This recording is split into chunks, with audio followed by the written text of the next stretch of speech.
las razones por las cuales nuestros fenómenos psicológicos permitieron la supervivencia y el éxito, los programas, ¿vale?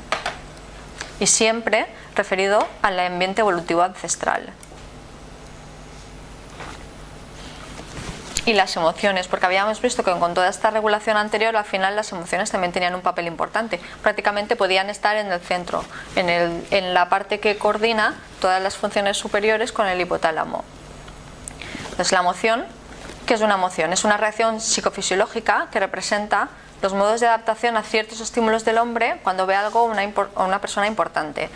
Algo prácticamente que le llama la atención, que capta su atención. Entonces, a nivel psicológico, la emoción altera la atención y promueve ciertas conductas, hace que tengamos unas conductas y activa unas redes asociativas relevantes.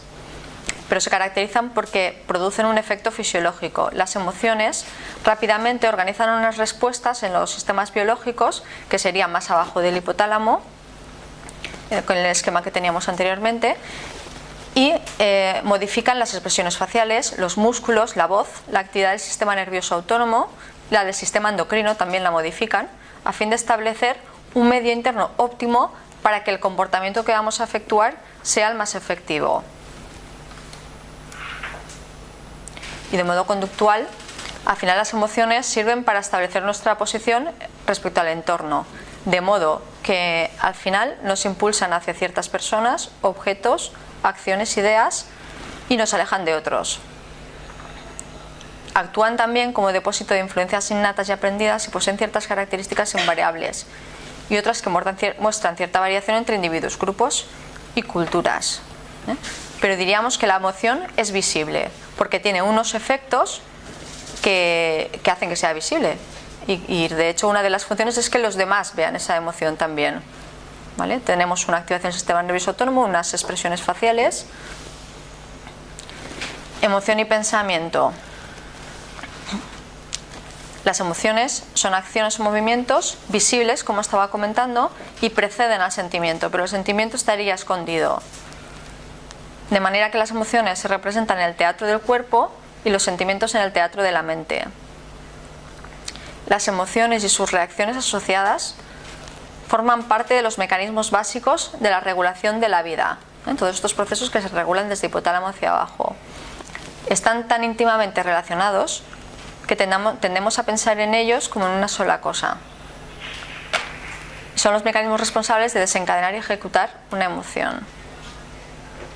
Evolucionaron con nosotros y evolucionaron así porque fueron una selección positiva, lo que significa que todas nuestras emociones, incluso las que consideramos menos deseables, existen porque cumplían algún tipo de función en nuestras interacciones sociales. De modo que cada emoción prácticamente podríamos decir que está diseñada para responder a un desafío en concreto, para la supervivencia o para la reproducción, que se ha representado en alguna situación específica y que ha sido un problema recurrente a lo largo de la evolución del hombre. No invoca directamente lo cognitivo, se desvanecen apenas se formulan. Las emociones duran un momento y no dejan rastros detrás de ella, son como fuegos de artificio. Y lo importante sobre todo es si son funcionales o si son disfuncionales. Aunque sí que impregnan el hilo cognitivo, pero no son el hilo cognitivo, ¿vale? Excepto cuando se hacen disfuncionales. Y las emociones, al igual que los programas, pretenden resolver, o en coordinación con los programas, pretenden resolver los problemas derivados de la supervivencia y el mundo social. Su función remota, su causa última, es maximizar el fitness.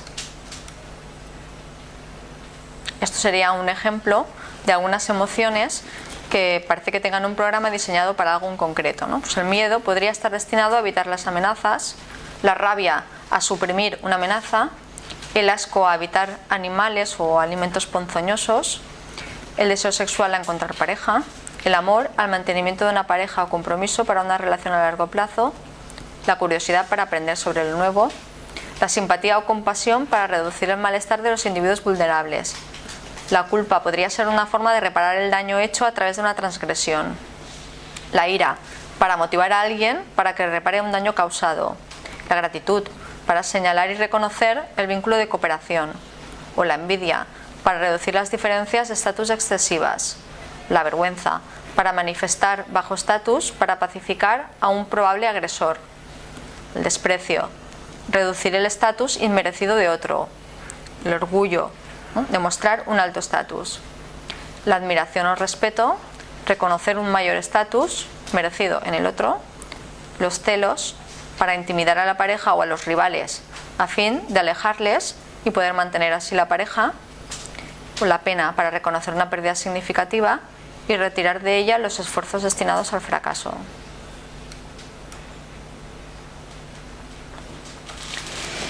Y este es un esquema de Antonio Damasio, en el que hace una aproximación a lo que podría ser esta neurobiología de las emociones. Y si me permitís, os lo voy a leer, porque me fío ya poco de memoria. Entonces, él plantea este esquema, de modo que, en primer lugar, en la base de esto que podría ser el árbol evolutivo, tendríamos las respuestas inmunes, los reflejos básicos y la regulación metabólica. ¿Vale? Digamos que incluso los organismos más simples, esto sería lo que tendrían. Y este sería una de las cosas que les permitiría defenderse y que les permitiría sobrevivir. Entonces, en esta rama inferior, lo que tenemos son, por ejemplo, el proceso del metabolismo, ¿no? Que incluye componentes químicos y mecánicos, pues las hormonas, las contracciones musculares relacionadas con la digestión, y que al final está destinado a mantener el equilibrio. Esto, lo que ocurre aquí, es lo que gobierna, por ejemplo, el latido cardíaco, la presión sanguínea, las actividades más básicas, ¿vale? El almacenamiento de proteínas, los lípidos, carbohidratos, también los reflejos básicos. Aquí es donde tendríamos, en este nivel, el reflejo de sobresalto, que haría reaccionar a los individuos para su supervivencia, los tropismos, las taxias y el sistema inmune. Fundamental, porque sería la primera defensa que tendría el individuo.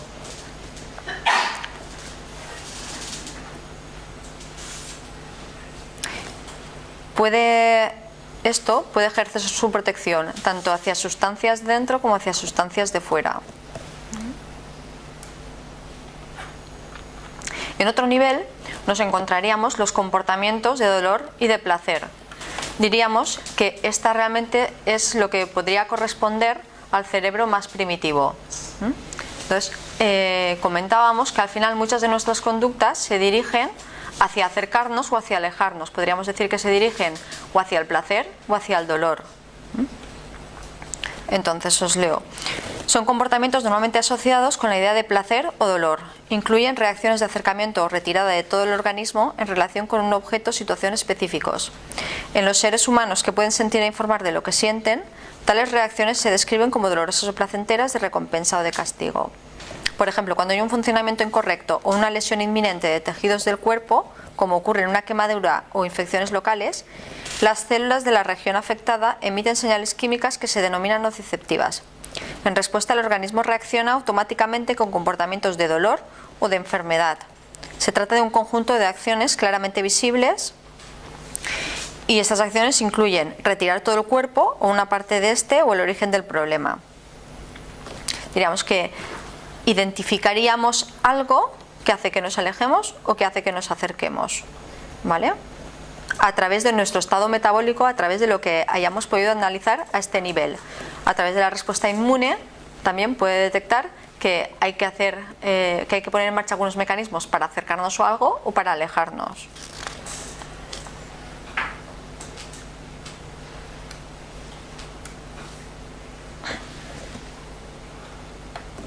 Perdón, pero esto lo había cambiado y no se ve. Esto no es así. Estos son los 4 instintos, ¿vale? Entonces es alimentarse, aparearse, huir o luchar. Estaríamos en el siguiente nivel. Esto sería un cerebro más evolucionado. Diríamos que algunos organismos solo tienen este nivel y los otros organismos un poco más evolucionados ya han adquirido estas capacidades. Entonces, aquí hace una distinción entre lo que podrían ser los instintos y los apetitos. Diríamos que el apetito es la parte que nosotros llegamos a conocer del instinto, O sea que el instinto realmente sería completamente inconsciente, y cuando nosotros llegamos a percibir algo de ese instinto, a eso le llamaríamos más bien un apetito. Los principales ejemplos incluyen el hambre, la sed, la curiosidad y la exploración, huir, luchar, el juego, y los apetitos serían más conocidos como deseos. La palabra apetito designa el tipo de comportamiento de un organismo ocupado en un determinado instinto. El término deseo se refiere a los sentimientos conscientes de tener un apetito y a la eventual consumación o frustración de dicho apetito. Digamos que si nos encontramos en un problema que se debate a este nivel, alimentarnos o no alimentarnos, si este instinto se satisface, si nos alimentamos, obtenemos un comportamiento de placer, mientras que si no se satisface, obtenemos un comportamiento de dolor.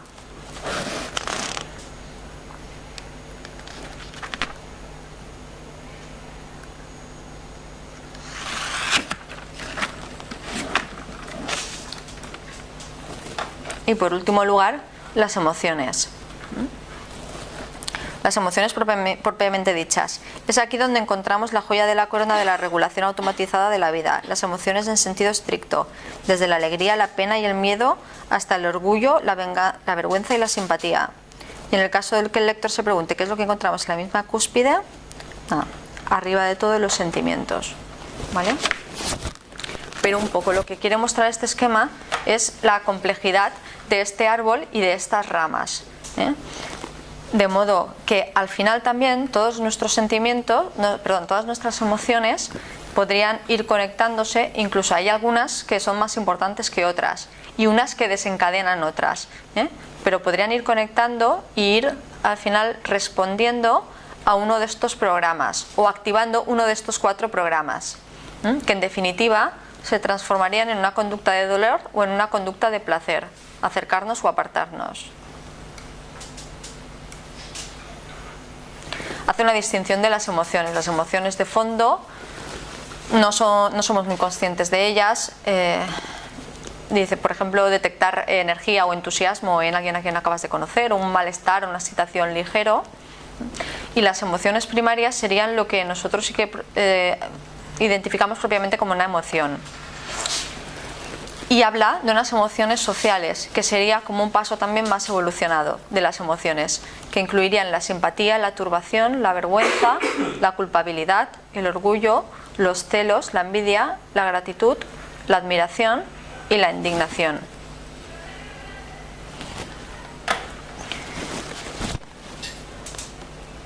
A mí, una de las cosas que me parece interesante de este esquema, en cuanto a la comida, es cómo se coordinan todos estos estamentos. Bueno, hablábamos del hipotálamo, que es el gran regulador, ¿no? Y más o menos lo podríamos situar prácticamente aquí, a nivel de los instintos, ¿vale?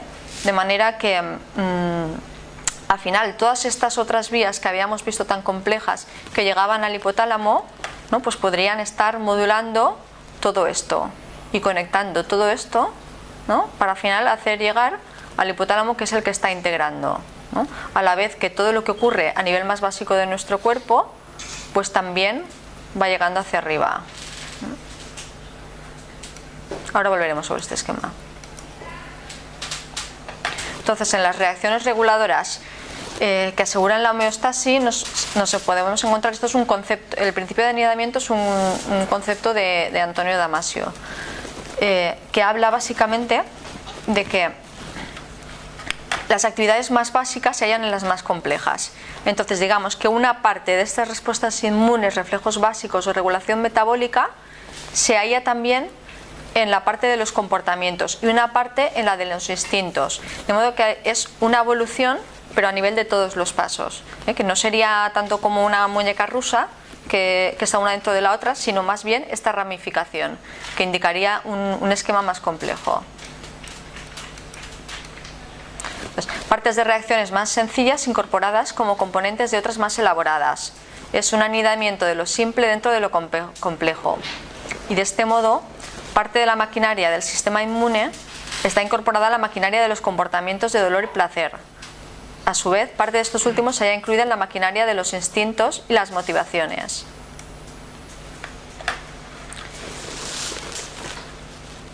¿Y esto cómo opera en una conducta? Pues la emoción propiamente dicha, como felicidad, tristeza, vergüenza o simpatía, al final es un conjunto complejo de respuestas químicas y neuronales que forman un patrón distintivo. Como habíamos visto aquí, una emoción al final lleva un poco de todo esto.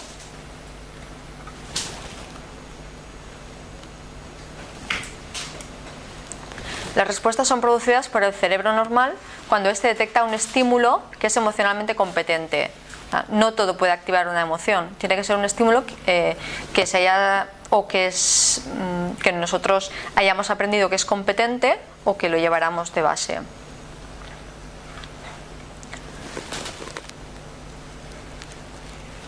Puede funcionar como un estímulo competente también simplemente una rememoración mental, o las imágenes funcionan en muchas ocasiones.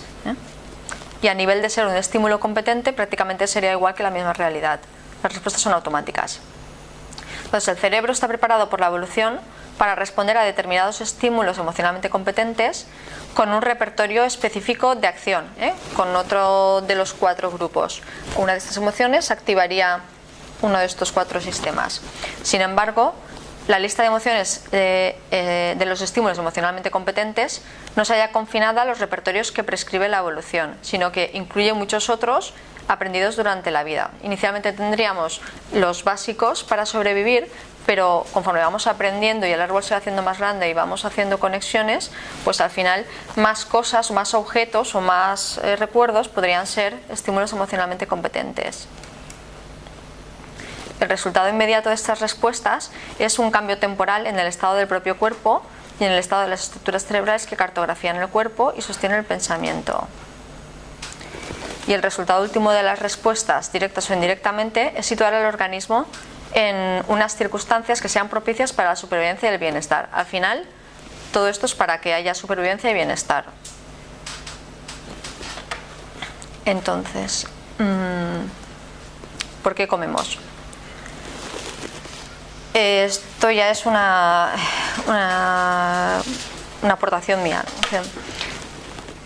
Claro, a mí me parece que este esquema sí que puede ejemplificar bastante lo complejo que es, ¿no?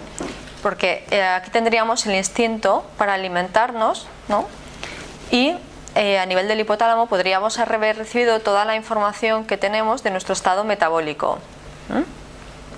Entonces podemos, como decíamos, vemos si necesitamos más nutrientes, si no, todo esto. Pero, claro, tenemos otras conexiones más arriba, que son las emociones que pueden estar modulando, al final, conectan y pueden estar modulando esto que hace el hipotálamo, con lo cual al final la conducta pues puede ser o de acercarnos a la comida o no, puede ser comer o no, hacemos una valoración. Pero así como habíamos comentado antes que en el hipotálamo teníamos los circuitos que iban desde abajo hacia arriba para regular toda esta información, o sea, para que él regule toda esta información, y de los otros circuitos que van de abajo hasta el hipotálamo, pues en este esquema también he querido mostrar que es bidireccional, que realmente las respuestas inmunes, que sería lo más básico, nos pueden, si vamos siguiendo ramas, llegar a determinar una emoción y por contra, pues una emoción conectando unas con otras o al final desencadenando uno de los 4 programas y teniendo una conducta que puede ser o de dolor o de placer, pues terminar desencadenando incluso una respuesta inmune. Entonces yo creo que el hecho de comer, tendríamos el instinto de la alimentación aquí, pero claro, modulado pues aparte por nuestro estado metabólico por múltiples emociones y los estímulos emocionalmente competentes y todo lo que hemos comentado que podemos haber aprendido. Y no sé. Conclusiones. La ingesta, lejos de ser un mecanismo reflejo, se encuentra regulada por diversos sistemas y aunque estamos lejos de comprender perfectamente la complejidad, muchos de sus mecanismos son cada vez mejor entendidos. Esto habla más a nivel neuronal. Las neuronas implicadas en la regulación de la homeostasis energética se encuentran principalmente en el hipotálamo, y la relación entre el sistema gastrointestinal y el cerebro medio en el control del apetito y la saciedad a través de las señales neuroendocrinas. Fundamental los circuitos neurales del sistema límbico que regulan los aspectos motivacionales y hedonistas de la alimentación. Y de este modo, el mecanismo clave del control de la ingesta lo constituye la integración de las señales de hormonas periféricas con la función del hipocampo y de las áreas que controlan los aspectos más cognitivos y hedonistas de la alimentación. Pero bueno, es tan complejo, ¿no?, que a veces también uno puede tener la sensación de que es como la reina roja, que sigues corriendo y aún no estás en el mismo sitio. No sé si alguien quiere comentar algo al respecto de por qué comemos.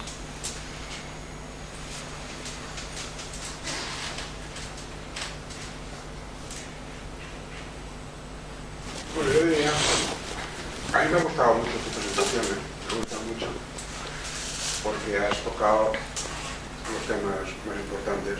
Quizás te has dejado uno que a mí me parece que es muy importante, que es que nosotros somos omnívoros, ¿no? Y ser omnívoro es una putada. Nosotros las ratas también son omnívoras, ¿no? Y gran parte del éxito reproductivo de nuestra especie y de las ratas es que son omnívoros. Y ser omnívoros quiere decir que nos alimentamos de todo, hasta de yeso de la pared, de todo. Y alimentarse de todo tiene muchos riesgos, ¿no? ¿Se te ocurre alguno de riesgo? Comer una cosa venenosa. Sí, intoxicarse. Intoxicarse, comerse... y eso significa que nuestra cultura es una cultura que interviene mucho en los modelos alimentarios, ¿no? No hay que comer lo que nos venga en gana, ¿no? Porque si comiéramos lo que nos venga en gana, pues nos atracaríamos de dulces y de sal, ¿no? Que es lo que más nos llama, por lo que te has contado de la homeostasis, ¿no? Es decir, no moriríamos, explotaríamos, ¿no? Es decir, que la conducta alimentaria está muy regulada por la tradición, por la cultura y por el compartir.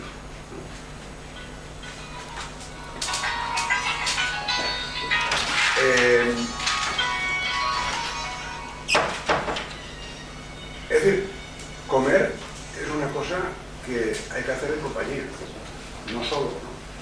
Yo que me fijo mucho en la gente cuando come solo, ahí en los baños, hay gente que come sola, ¿no? Y hacen como los pajaritos, hacen así.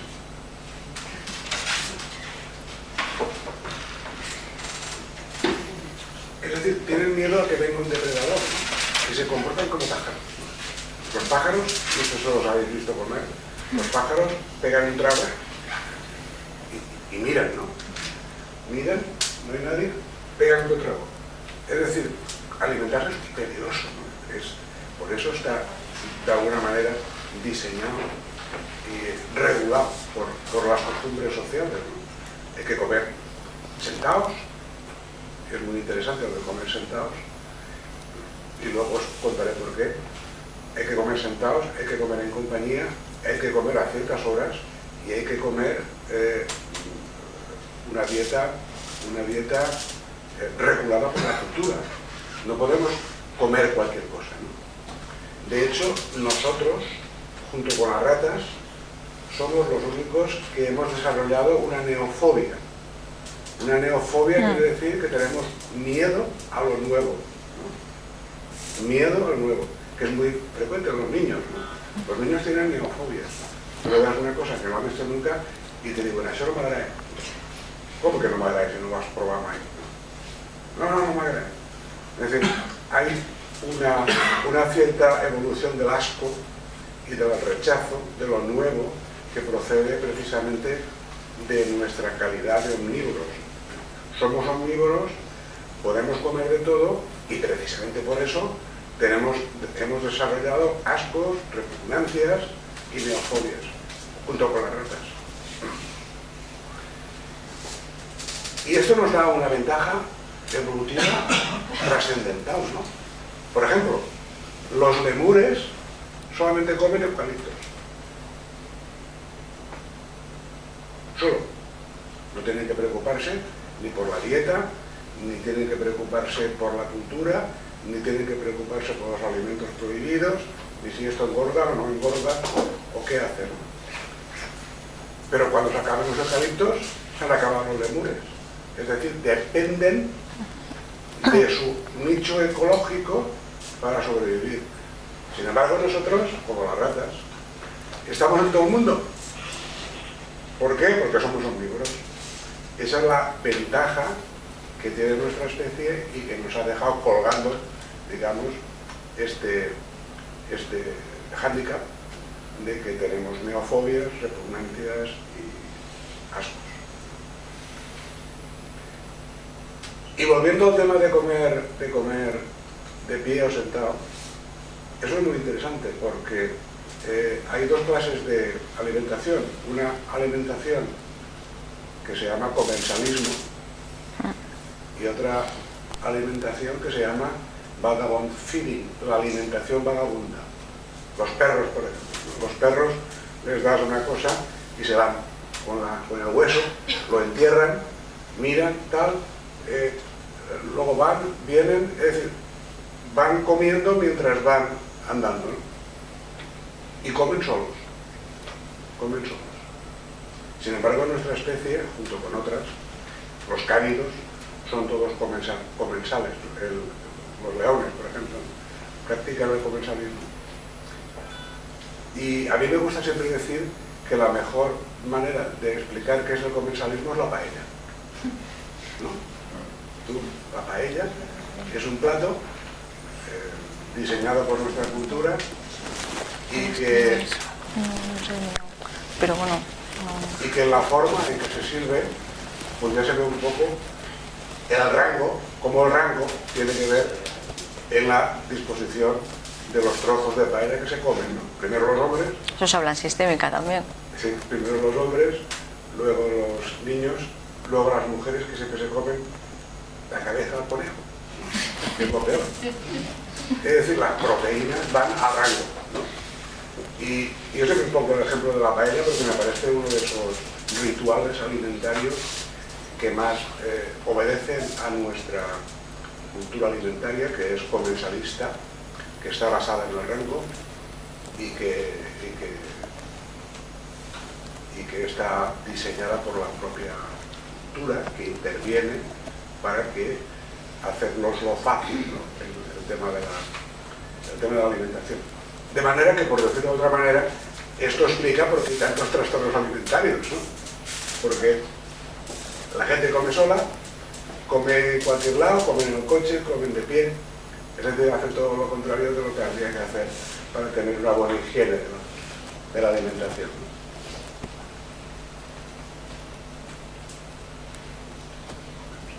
Antes de que se acabe la batería. Bueno, está cargador ahí. ¿Es por algo de la presentación? No. Ay. Lo podemos hacer recurriendo a la memoria.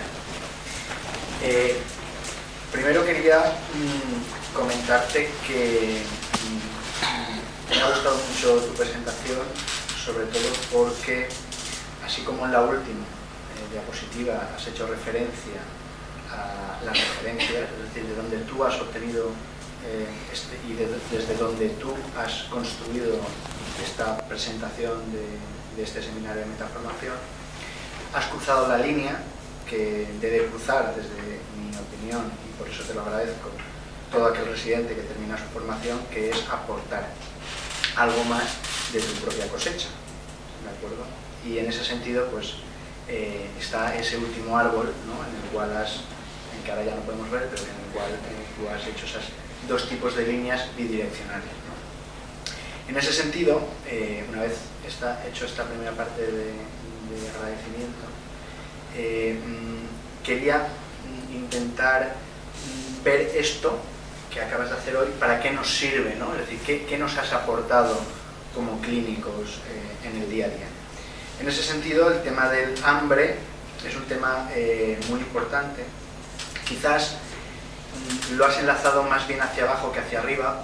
Ha faltado la parte del pensamiento, ¿no? Es decir, decir, sí que ha saltado de las emociones al sentimiento, pero no tanto al pensamiento. Y en ese sentido, hoy estábamos hablando de instintos y de conductas en humanos, ¿no? Y de hecho, el doctorando Matías Real decía que había aprendido en el servicio que nunca hay que atender a un paranoico de pie, ¿no? Y eso tiene que ver con los instintos, tiene que ver con la agresividad, ¿no? Es decir, tú nunca vas a agredir a alguien sentado, ¿no? Excepto en el ámbito académico, ¿no? Pero bueno, eso es pensamiento, ¿no? Estamos hablando de los instintos.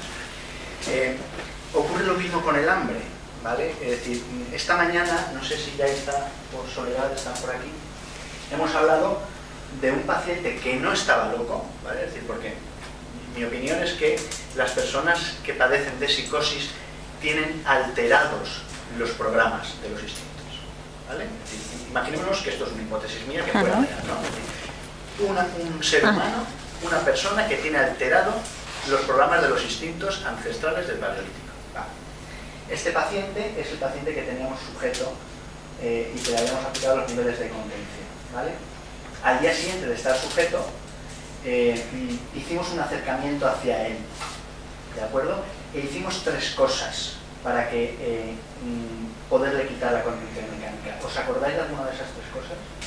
¿O las 3? O... Yo me acuerdo de la última. ¿Cuál fue la última? Ofrecerle bebida, comida. ¿Vale? Es decir, esa es la clave, ¿no? De la alimentación y del tema del agua. Es decir, el paciente no es un psicótico, ¿vale? Tiene activado el instinto y dentro de los instintos no es compatible luchar con quien te da agua, ¿vale? Entonces, con esa estrategia de ofrecerle agua al sediento, que el día de antes había hecho falta llamar a la Policía Nacional para sujetarlo, pues entre otras cosas, ¿no? ¿Cuáles fueron las otras? Marcar límite, o sea, marcar dominancia. Marcar dominancia, es decir, decirle al paciente que el guíe, porque es un paciente carcelario, el que manda ya no es él, sino quién. Y es la tercera cosa. El médico. El que le cuida. Es decir, es ir sacando esos sentimientos, es decirle, preguntarle, ¿qué enfermedad tienes? ¿Dónde te duele? Una pregunta que solo hacemos los médicos, ¿no? ¿Tienes la hepatitis? ¿Vale? Entonces, con esos 3 aspectos que tienen que ver con los instintos y que tienen que ver con las emociones, como la sed, ¿no? y darle agua, ¿no? Y otras cosas que ya con este paciente sí que sirven, ¿no? Como por ejemplo el tema del cuidar, porque claro, eres un sanitario, pues consigues frenar una conducta de un supuesto parricida. Entonces, pues bueno, la verdad es que tu explicación y ese árbol de alguna manera a mí me ha servido para entender por qué algo que yo hacía sin saber por qué, solo porque funciona, ahora ya sé por qué. Entonces, pues, gracias.